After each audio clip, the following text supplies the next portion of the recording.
Iba pang balita, inabando ng troso ng mahogany na sabat sa Batangas. May detalye si Patrolman Kapkasya. Inabando ng troso ng mahogany na sabat sa San Pascual, Batangas. Bandang alas 12 ng tanghali noong Agosto 18, taong kasalukuyan, ay nakatanggap ng ulat mula sa isang concerned citizen ng himpilan ng Batangas Maritime Police Station. Ayon sa ulat, may abandonadong troso ng kahoy sa Sitio Ibaba, Barangay Kaingin, San Pascual, Batangas.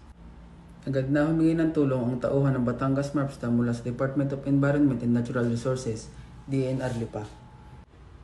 Dumating ang kinatawan ng DENR bandang alas 9 ng gabi at agad din sinagawa ang pagsusukat at scaling ng kahoy kasama ang tauhan ng MARPSTA hanggang 1:20 ng madaling araw ng Agosto 19.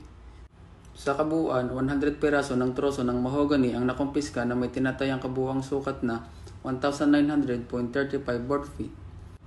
Batay sa isinagawang on-site assessment ng Senro Lipa, tinatayang nasa 95,017.50 ang kabuuang halaga ng nasabing kahoy. Patuloy ang investigasyon ng mga otoridad upang matukoy kung sino ang responsable sa pag-aabandona ng mga ito. Mula dito sa Batangas Maritime Police Station, ako si Patrolman Sakari G. Kapasya, nag-uulat para sa programang Serving the Community, Protecting the Sea.